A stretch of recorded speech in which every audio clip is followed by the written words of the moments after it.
Hello, welcome everyone. I like to give people just a couple more minutes to join before we get started.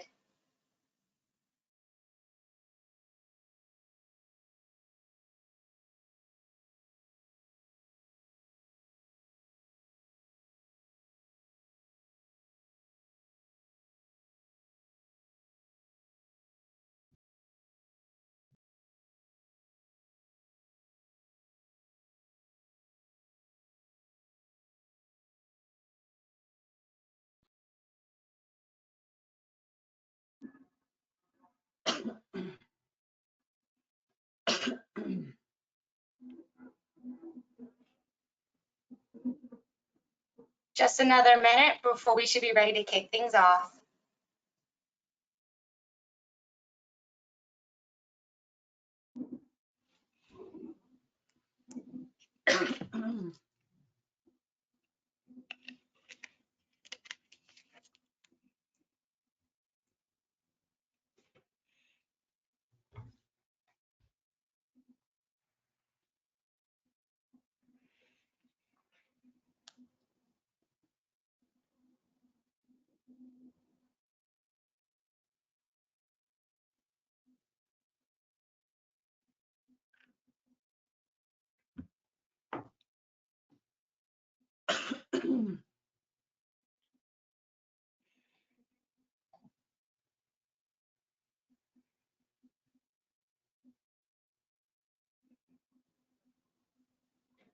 Hi everyone, thank you for joining us today. Before our presenters begin, I want to share a few quick tips so that you can get the most out of your webinar experience. Located in the control panel, you'll see your settings. Here you'll find the audio and questions sections. In the control panel, you'll find your audio options. This is where you can choose to tune in using your computer's connected speakers or audio devices, or by dialing in on your phone. In the questions section, we encourage you to submit any questions or comments you may have during the presentation by typing them here. We'll address those during the Q&A session at the end. Finally, there will be live poll questions for you to take part in throughout the webinar, and we'd like to thank you in advance for your participation in those.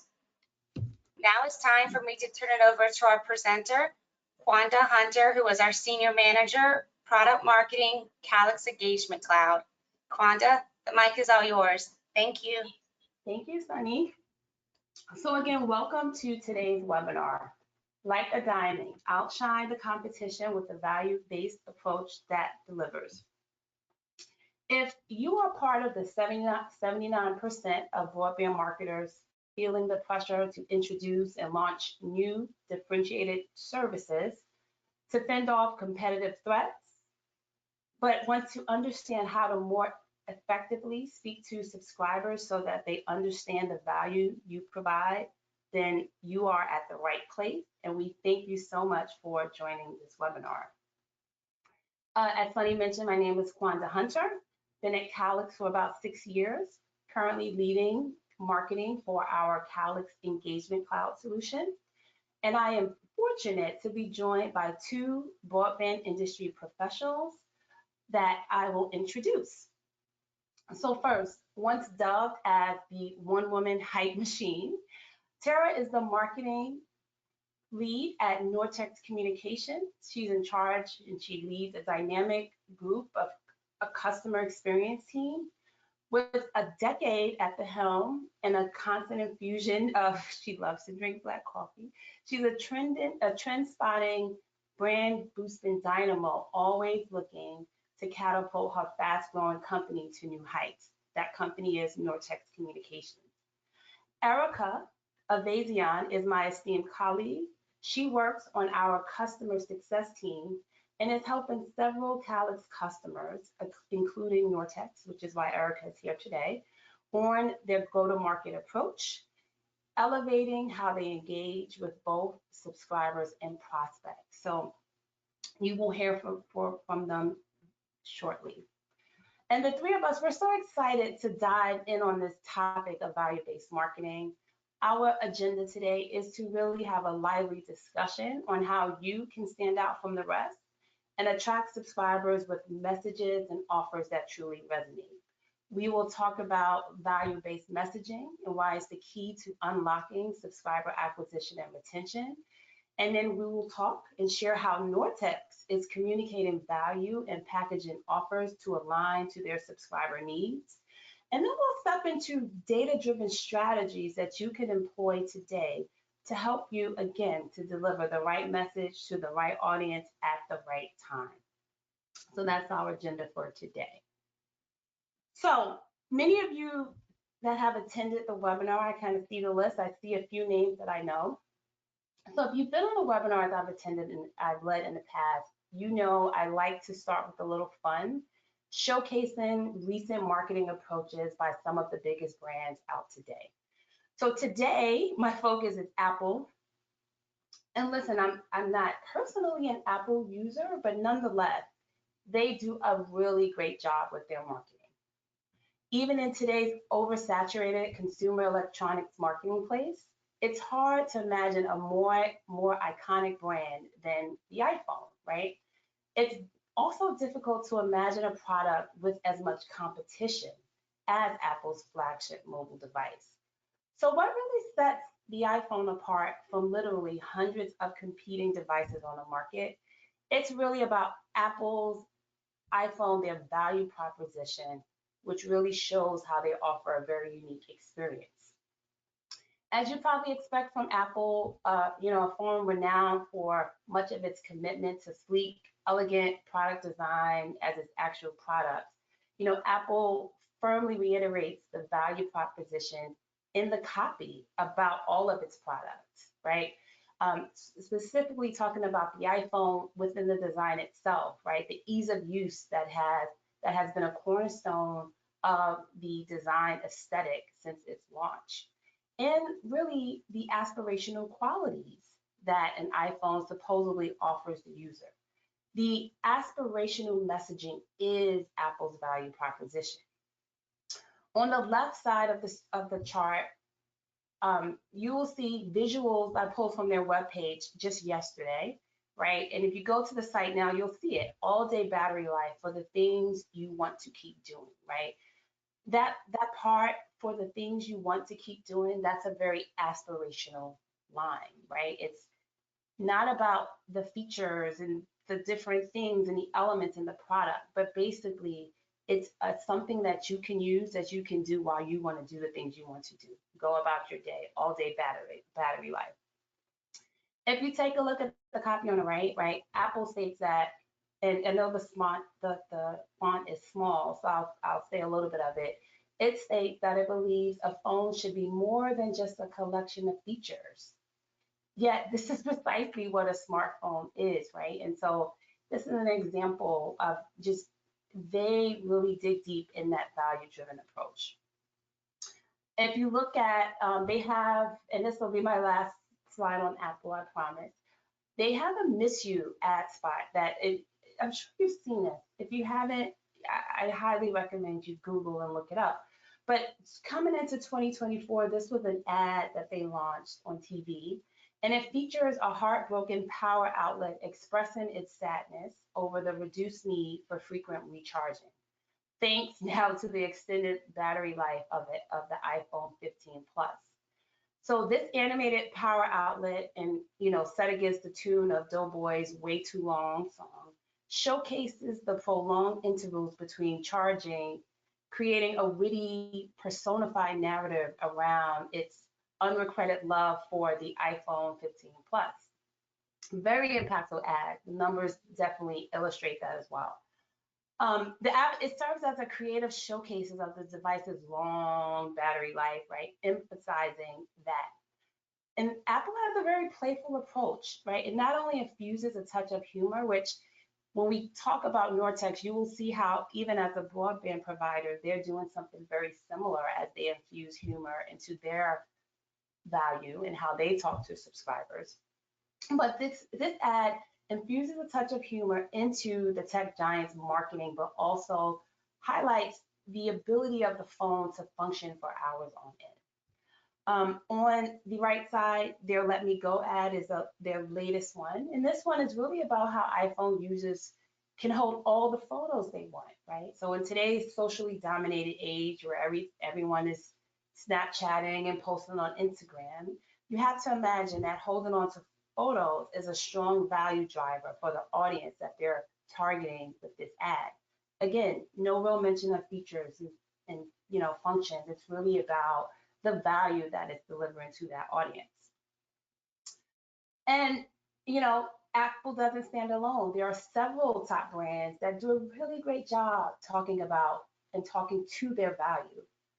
And it's not just about, having a great value proposition, but it's about going further to ensure that all of your marketing, all of the ways you engage with subscribers, you are conveying that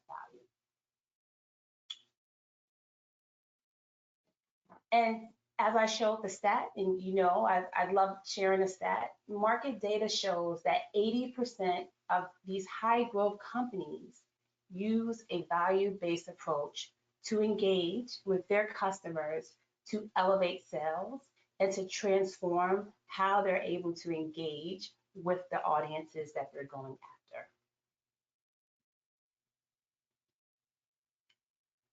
Simply put, a value-based approach focuses on the customer, in your case, the subscriber. A features-based approach focuses on a product or service. And I really want to note this, right?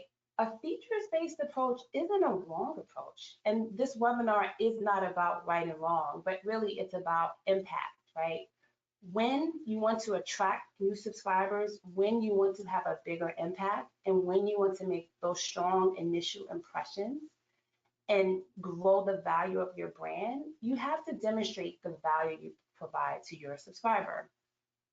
And when you need to talk about features, because you do need to do that as well, customers really are interested in the features, but that type of approach comes much later in your marketing funnel, right? And should be featured in some of your later stage funnel pieces of content and copy, or on the pages within your web page where they can navigate to dive a little bit deeper.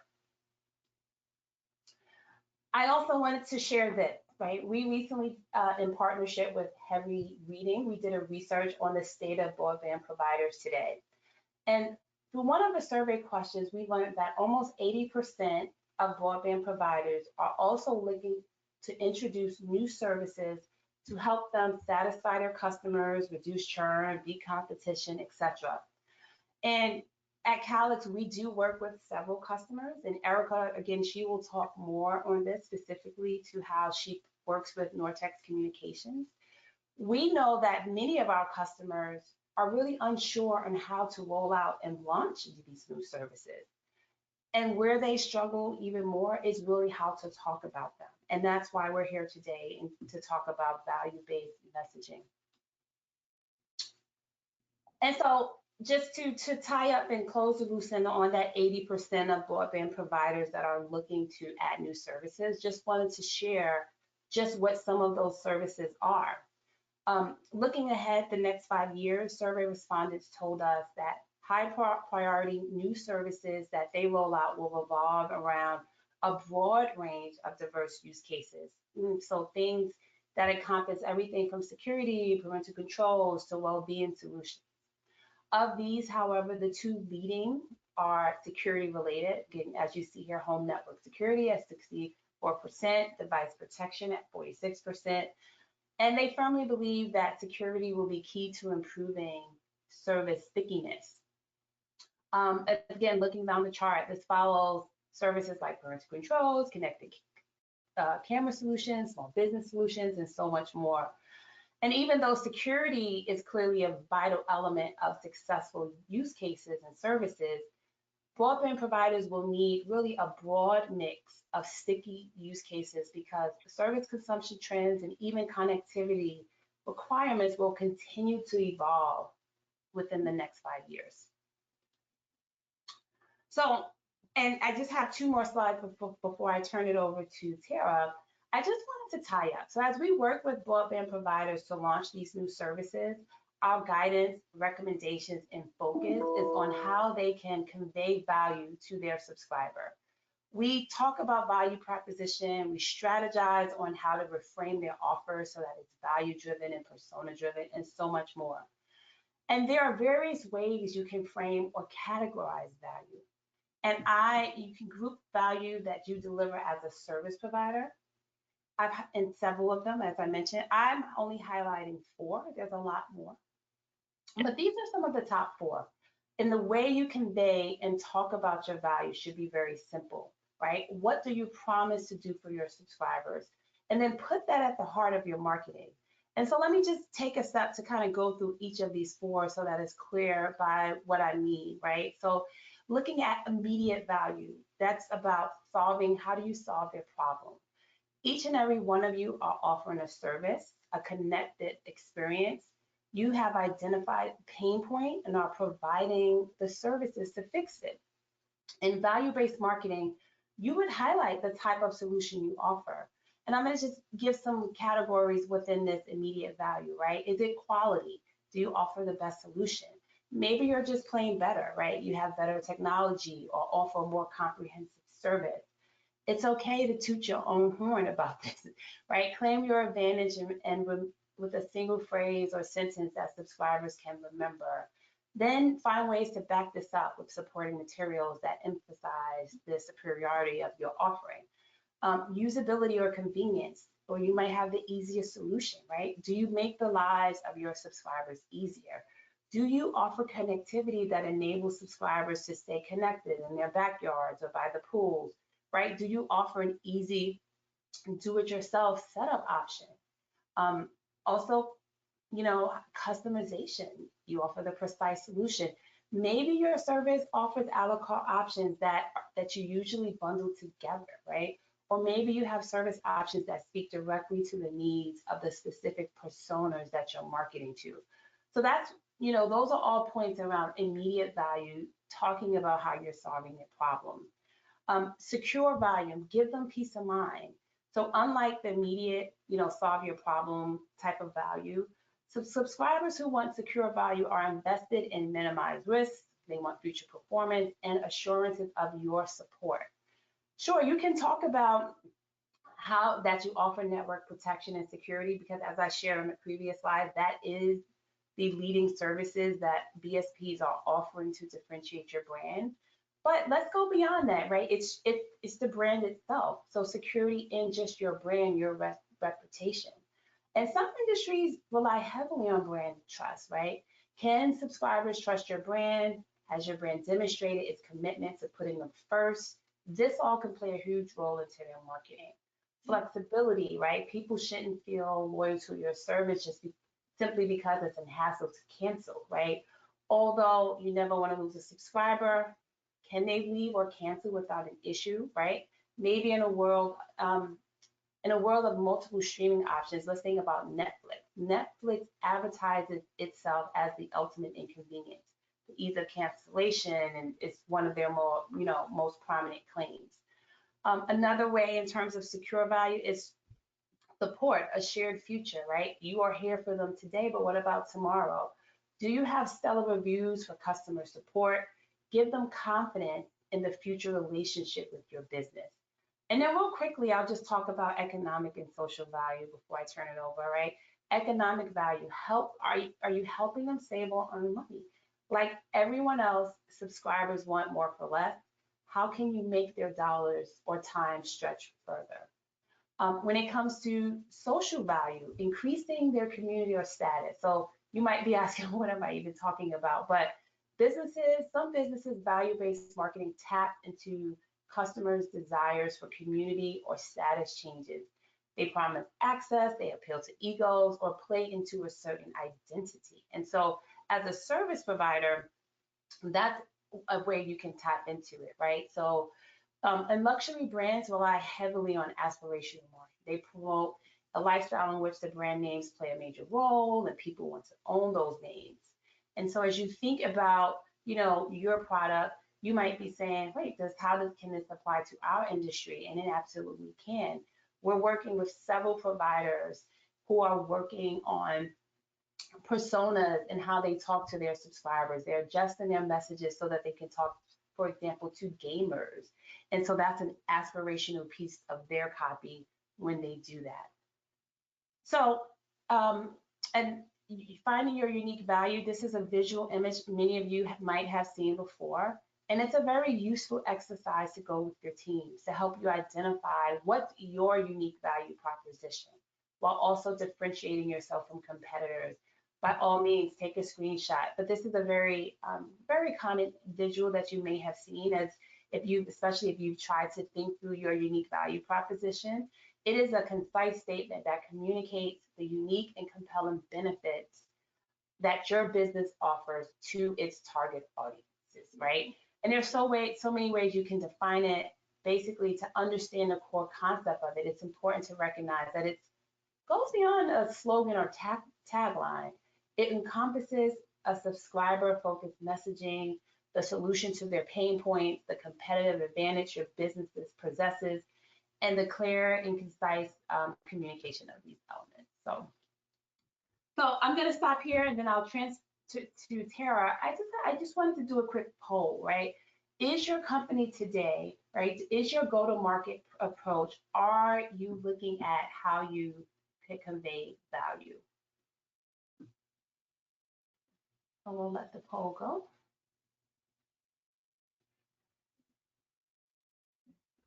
And, I wanted to, while you all are filling out the survey, a couple of, key pointers as you craft that unique value proposition. Think about incorporating emotional appeal, right? That plays a significant role in the effectiveness of your unique value proposition, right? So by understanding the emotions associated with customers' pain points and desires, you can really craft messages that resonate on a much deeper level to enhance that. Another pointer is ensure it's clear and consistent, right? Your unique value proposition should be communicated clearly and consistently across each and every marketing channel. I can't emphasize that enough, right? From your website content to social media posts to maintaining a consistent messaging to your customer support representatives when they call through, right? Make sure you are all internally aligned around that. And third is a powerful unique value proposition focuses on the benefits customers will experience rather than simply listing the product features. I know I've said it before, but I wanted to say it again. By highlighting the transformational impact that your business offering can have on their life, you can make a compelling case for them to choose your brand. So with that, Sunny, can you show the results of the poll? Oh, wow. Okay, so 70% of you, or actually 90, if you think the 67 to 20, near 90% of you agree that your company is approaching the way you go to market with a very value-driven approach. So I'm really, really glad to hear that. For the 13%, and that it's totally okay, and I'm hoping that's why you're here today. So thank you for that. You can close the poll, Sunny, and I will go over to Tara. Hi, everybody. Thank you, Kwanda. And I'm going to reiterate some of the things you just said, but I'm the marketing director here at Nortex Communications. And for those who don't know where that is, it's in North Texas. And we are in a very unique position because we're just an hour north of Dallas, an hour north of Fort Worth, and we're about 45 minutes west of an area called Sherman, where several semiconductor chip plants are being fabricated. And so there's a lot of growth potential in our area. We're in a very prime area that we're really excited about to be thriving in. Like most of you on this call, you've been at this for over 100 years. Our history is really rich in the small town rural. However, about 5 years ago, around the time of COVID, we changed our approach. Build more, grow more, meet the market demand. Our focus is on our core technology of fiber optics. We maintain that central goal of serving others where our competitors wouldn't. So we're no longer known as the telephone company, we're now the internet company. And with that in mind, with that growth mindset, we knew there had to be a better way to get to our customers, to help them, as Kwanda was saying, to help them understand our identity and what we could help them with in that internet experience.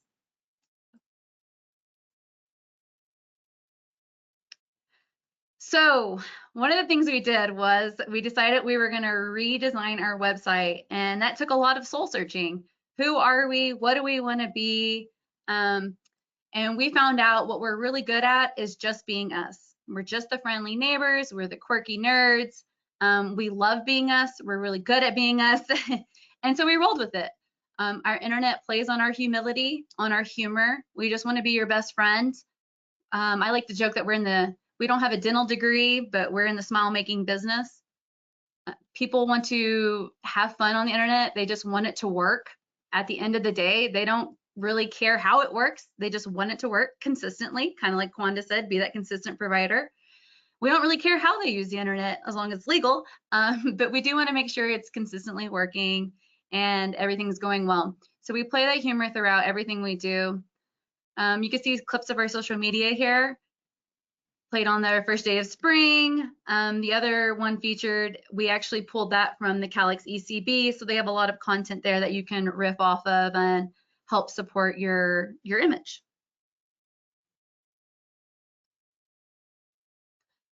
Okay, so we did our market research, so we came up with our competitive pricing.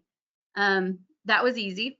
We upgraded to our symmetrical speeds. We understood that the need for the internet, they needed a higher upload speed. So we have our symmetrical speeds, we have our competitive pricing. Now what? We should be ready to go, right? Well, no, we knew we needed to take it a step further. We needed to make this as easy as possible for our friends and for them to determine what package they should subscribe to. So what we did was we labeled our tiers. And it seems really simple, but what we're doing is we're aiding them. We're keeping it as easy as possible. Are you a gamer? We highly recommend this package. Do you just want everything? We recommend this package. And then from there, they're able to choose, what best fits their needs, and we're able to meet them in the middle as well. With that being said, we're not finished yet with this unique value proposition. We are in the transformation phase and we're continually improving, and that's why we reached out to Calix for help for a more target segmentation approach to ensure that we are reaching our subscribers the best we can, to make sure that it's not when the competitor shows up, it's not if the competitor shows up, I'm sorry, it's when. So we wanted to make sure that as this growth is coming to our area, that we have our network in place, we have the equipment in place for them, but we go an extra step further and we ensure that they stay with us, that sticky factor. So that's when Calix and Erica came to save us. Thank you, Tara. For those of you who don't know me, my name is Erica. I'm a senior customer success manager on the success team and have the privilege with working with Tara and the Nortex communications team. So as Tara mentioned, they're currently in the transformation stage. So what does that really mean? So Calix has invested in a new exclusive go-to-market workshop to help customers pivot for long-term viability and to win the hearts and minds of subscribers, both in existing footprints and prospects. As we know, the broadband industry tends to delve into the pitfall of speeds and feeds marketing, which can result in price wars and erode profitability margins. So to stay above the noise, we have developed a data-grounded framework and methodology to elevate beyond positioning as the low-cost leader and really focus in on brand building and value. Nortex and Calix Success Services onboarded these workshops in late February, and we're actually currently at the offering development stage. So what will these workshops do and how will they help Nortex? First and foremost, it will fine-tune Nortex's brand to establish competitive differentiation. We will develop compelling, personalized offerings that meet their current and future needs of their target segments and gain share of wallet. And we will execute effective campaigns that reach the right audience, communicate the right message, and drive the desired action. So we start by thinking about how do we drive and construct Nortex's brand in the right way so it's reflective of their values and it's authentic to who they are and what they are offering. And then moving into offering development, which is how are we thinking about their packaging value-based offering strategy? How do we deliver the right kind of value for each of their different target audiences that we want to address and make it feel very personalized and address their subscribers' lifestyle and how they're looking to experience Nortex's service. And then how do we amplify that and deliver the right message at the right time through a campaign playbook? To delineate a little bit further on brand building, we'll just go back to the other slide, the previous slide, yes. These points above are what we would cover in the workshop. We help Nortex establish their position, understand competitive differentiation, outline their core messaging and their value prop. We explore their voice and tone, and then work on activation planning. For the offering module, for the offering development segment, we would look at who are their core personas? Who do they see in their markets that is backed up by data? And who do they want to be crafting and creating the right Wi-Fi experience for? We'll look at key use cases. We'll do a competitive analysis in this context. We'll define the outcomes that they want to achieve, and we'll really dig into aligning this with their Nortex's specific business goals. And then lastly, we'll discuss pricing strategy, messaging, and then campaign prioritization. The last part, which is campaign playbook, this would be the third and final part. So this is kind of like we're taking the brand that we've discussed, we're taking the offering strategy that we've outlined, and then we're really operationalizing that and pushing it into a campaign and helping plan out how exactly this will come to life in Nortex's markets. So we'll define their target audience, we'll outline their customer journeys, again, discuss goals and metrics and what outcomes we're looking for. We'll define the offerings, have the campaign messaging solidified. We'll get into the fun part, which is the creative materials, and help outline what those will look like, get into channel activation, and then come back and really measure and understand what impact those have had. Next slide, please. So to make this transformation happen, we have built an offering strategy framework, and this is exactly the framework we will follow with Nortex Communications. So what is the case for change? The modern customer is not a faceless subscriber. Market is shifting. They're parents, they're gamers, remote workers, tech enthusiasts, seniors, each with distinct wants and needs that extend far beyond megabits per second. Internet and managed Wi-Fi remain a fundamental element, but framing its value in the context of how it empowers specific user experiences and unlocks new possibilities tailored to their needs is the future. So by catering to specific use cases, you solve real-world problems. So your offer should really explain who it's for, why it better addresses their wants and needs, and explains what you're going to do for them. And with that, I'll bring it back to Kwanda. Great stuff, Tara. So I want to share another stat, right? So we know that the work you're doing, Tara, and what you're, collaborating with Nortex and as well as some of the other companies, it really starts with data.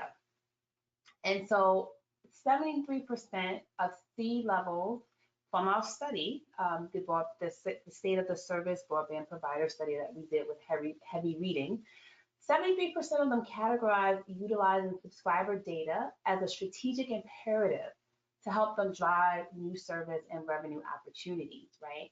And the clear point is that subscriber information is a vital part of the successful services execution strategy. So now, Erica, I know that, as you're working with Tara, you are helping them to leverage insights from Calix Engagement Cloud, and we're not going to go into the depth of what that is, but if you're on the call and you're not familiar with it, it is an advanced data and insights engine. This is a solution we have at Calix that was uniquely created for broadband providers that enables them to simplify that end-to-end subscriber journey, right? With Engagement Cloud, it will enable you to acquire, retain, and satisfy subscribers with some ease using those insights. And you really use it to unlock insights to engage with them at every single touch point.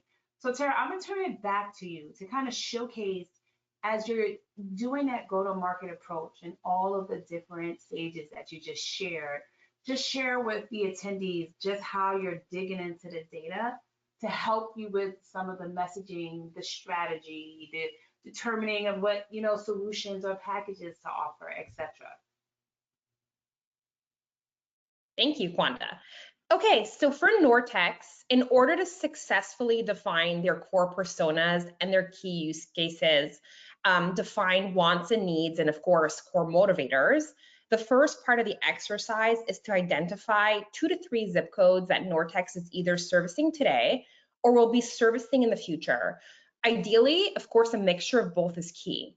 We also wanted to pay attention to Nortex's super competitive areas. Once we have those zip codes, we would pull that prospect data and subscriber insights from Claritas directly into Calix Engagement Cloud. So what does that look like? So lifestyle data provides comprehensive socioeconomic insights and defines 68 segments by socioeconomic rank from most to least affluent.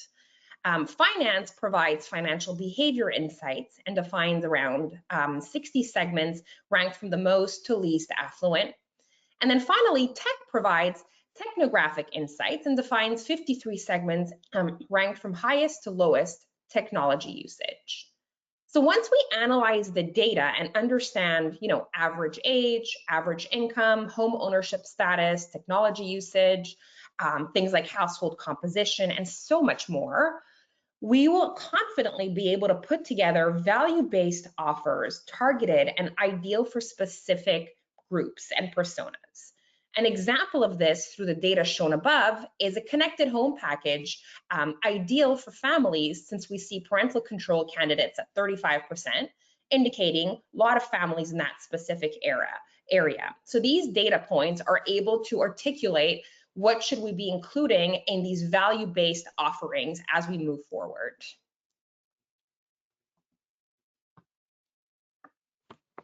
So I want to bring in another poll. If you could, which of these are you currently doing or exploring, right? Are you using market level data and insights to drive your approach? Are you considering a value-based offering strategy? Based on that number of 90%, it seems like a significant number of you are already doing that. But are you doing a persona or experience-led solution offers? And if so, when potential prospects visit your site, are they able to see that? Or are you simply trying to explore how to personalize your marketing, right? And so maybe you have ways that you can identify potential parents that might benefit from a solution like BART, or specific audiences that might want a connected camera solution or need more security. So really curious to kind of see which of these are you currently exploring. I think we'll give it a couple of seconds and see, and as people come in. While people are answering the call, I have a question for you, Tara. Based on all of the, what Erica went through, what has been the biggest eye-opening for you as you've gone through this process? I could say that the entire process has been eye-opening, but most particularly is, originally I was like, that data is creepy, but now I'm starting to realize that it's not at all. It's quite influential in a lot of the ways we're going to start targeting and marketing to our potential consumers. So I'd say we use market level data and insights to drive our app there. Perfect. All right, let's share the results. Oh, wow. So this is some really good feedback. What's leading 44% of you are exploring how to personalize your marketing. I think that's so impactful. I think all of us, you all listening, us, presenting, we are bombarded with messages and emails and direct mail pieces all of the time. And, the ones that usually that I respond to or act is because there was some element of it that caught my attention, and it was probably because it was personalized. So I think that's great. Market-related data to drive your app approach, and apologies, the wording was cut off. We do have character limits with the tool. Yep. But 33% of you are using data and insights. And I say, if you can measure it, you can make it more impactful. And so the fact that you are using insights for that approach, I think that's very transformative. And it seems like it's split between you all that are considering a persona experience-led offering solution. I think a few of you on this call are probably working through some of the go-to-market transformation workshops that we're leading. And then others are considering the value-based offering strategy. What I like about this number is because a good percentage of you said you are doing it, and I think I read like a percentage said you aren't not yet doing it. And so if you are considering it, I'm hoping that's the group that said no, we're not doing it yet. So this is very inspiring to see. All right, Sunny, if you can close the poll for me, thank you. I appreciate it. And so I will say this, as we think about using data and insights, right? What you're able to do when you have a solution or something similar to Engagement Cloud, or if you have Engagement Cloud and you're on this call, you're a customer, Calix customer, what we've equipped the solution to do is to enable you to get to the where, the who, and the what. And so as Erica went through, you can dig deep to kind of figure out what are some of those areas. Give me some more insights about that area. Let me make informative decisions about where to expand, look at a very specific geographic analysis of who's in this, who's in this geo, how should I communicate, how should I talk to them? That gets to the who. You can understand the segment, understand those needs and wants. Again, all of this ties back to the first, 15 to 20 minutes I shared on the call is when you have the data and insights and know that information, and then you start working on your unique value proposition and you know how you stand against your competitors, you can now have a real strategic and data-driven approach on how you formulate what's the value that you want to convey that's going to really move the needle for you. And then it gets to the want, right? So then you know what solutions to offer to match those needs. You can put those very personalized messages in market, which 44% of you said you were doing. And bottom line, you differentiate that stuff. Erica, I just want to, ask you one question as we get to kind of wrap this webinar up. As you work with companies in these different areas, where do you see, in which of these sections are customers spending the most time, or are they getting hung up, or having challenges with any one of these? Yeah, so we think that each phase, Kwanda, is uniquely important as each one feeds the next one in the sequence. So ultimately, our conversations are tailored to what our customers' needs. So we'll focus our consulting where we think they need directed attention, but ultimately each phase is very important. Okay, good. Good to see. All right, and 2 more slides, I promise. So how do you move beyond the widely entrenched, that speed first mindset that a lot of broadband providers go to market with? It's really about understanding your subscribers and going to their level, right? Who do they want to be? That ties back to that whole aspirational marketing I started with Apple, but they want to be better gamers. They want to be better parents. They want to be better at their jobs, and you can actually help. And you can talk to them in a way that demonstrates the value of how you and your service enables them to do that, right? So personifying your subscribers, because they're real people with real use cases. And if you can frame your marketing to what they value most using your service, you are on a path to attract and retain them through any of the speed or price approaches from your competitors, right? And as part of your differentiated strategy, talk about the safe, secure, and connected experience you provide in the home, outside the home, whether it's the backyard in the pool, or even bigger, across the town with Smart Town, which is also a Calix solution.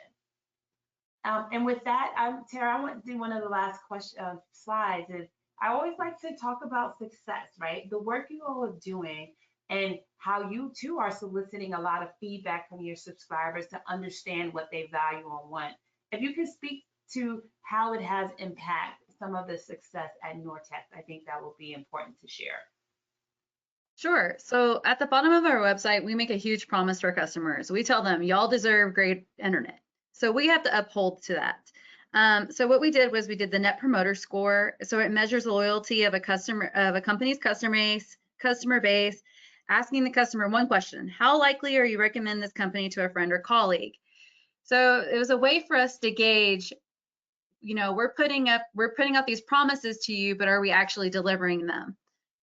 So we took the good, the bad, and the ugly, and we put the question out to our customers, and we received feedback. As the feedback was trickling in, as soon as there was a detractor, someone who gave us a 0 to a 6, I believe, we immediately passed that off to a supervisor. That supervisor called up to personally talk with that customer to see how we could do better, how can we help with their experience. And then for all of our promoters who gave us a 10 or higher, we still read their comments. And if they expressed concerns with pricing or, I noticed a dead spot here, we still divided up those comments to each department, and they personally followed up with those customers to see how we can better help them with that experience. It just proves to our customers that we do care that they have better internet, and we want to prove it to them all the way throughout, that we're listening. We are really here for them. We really are the neighbors that want to be there for them. But then we took it even further, and all those promoters, we sent them an email that was like, thank you so much for, loving your experience with us, but can you tell the world about it now? And that increased our Google review score to a 4.8, and we're extremely proud of that. Also, you have mentioned here the awards from multiple chambers. When we say we have the humility and we have the humor, there's a lot to be said about showing up for your local events, and we go all the way. So we dress up in the costume. We make sure that we're noticed. If there's a theme, we're there, we're in costume, we're ready to perform. Just to show them, like, we're not just saying we're local, we are involved, and we show it, we prove it. Amazing. Thank you, Tara, for sharing that. All right, so principles of a value-based approach, last slide to wrap up, right? Making sure you grasp at your customer's needs, identify your value proposition, communicate the value, right? To effectively sell on value, you have to communicate that. Use language and examples that resonate with the customer. This is where storytelling is so important and can be leveraged by case studies, reviews, etc. Build relationships, right? Value selling is not just about just speaking it, but building on that long-term relationship with your customer, and then improving continuously, right? So I would say, it requires continuous learning and improvement, constantly getting feedback. That's a great example. You sharing that NPS, Tara, and you listening and talking to customers, but going back and adapting your approach to better align to their needs as it continues to evolve. And in conclusion, value-based and features have different approaches and outcomes. We share the difference between both, and they both have a role in your marketing. But for those, you're trying to build your brand, you're trying to attract new customers and get them to stay, really zone into that value base and why you're helping to, improve their lives in some capacity. So I will share that. We'll do our final poll. I won't share the results here, but if you want to take a quick second, if you're interested, we always ask this questions to see if you would like to kind of talk more on a one-to-one consult. There is no charge for any of this. If you just want to connect, we can definitely do that. So we'll leave this up for a few seconds, and then I'll open it up for Q&A. So if you have any questions based on anything we've shared, please start to type them in. We have a couple of minutes, and we'll stay behind to answer any questions that you may have. All right. So I think we'll give it another minute, Sunny, and then we'll close the poll and flip to a couple of the questions that I see coming in too. All right. So I think you can probably wrap. Thank you. So one of the questions, and this could be Tara, you or Erica can answer this. A question about the NPS score. Is 81, and I'm new to the broadband industry and lead a marketing team. Is 81 a good score? I guess they're trying to understand more a little bit about NPS and what's the categories of good. Can you answer that, one of you? Yeah, sure. I'll take that one, Erica. 81 is just crushing it. In broadest terms, any NPS score above 0 means you have more promoters than detractors, which is a good thing. Generally, scores above 50 are considered excellent, and 70 plus are considered best of the best. So we all understand that 81 of what Nortex, has as an NPS score is really legendary. Cool. Another question, and Erica, this is probably directed to you too. Looking at the sample, the zip analysis that you've done, right? Is this this feature? Let me just read it out. Is this feature specific in Engagement Cloud, and And can I use it within my own to do my own zip analysis? So I will say, as a product marketer for Engagement Cloud, yes, absolutely. But Tara, if you want to just add any other further comments on, the abilities that you've been able to work with customers to show them that zip analysis. Yeah, absolutely. All of the very detailed level of data that we reviewed is all available in Calix Engagement Cloud. Like I mentioned, through the lifestyle, finance, and tech segments, it can get so granular and so informative that you really understand where you're going with your marketing campaigns. So if you've got access to Calix Engagement Cloud Plus, you definitely have access to all of this data, and you're able to upload zips and serviceable lists and zip plus 4s to get access to this at your fingertips. Right. All right. Any more final questions? I don't see any in the chat. So with that, I would like to say first, thank you to the attendees. We appreciate you spending the time with us. And Tara, it's been a pleasure to work with you on this. And Erica, as always, we always pinging each other on the side, but great to collaborate with you on this webinar as well. So with that, I will close the webinar and say thank you all for attending, and have a great and fantastic rest of your day. Thank you. Thank you.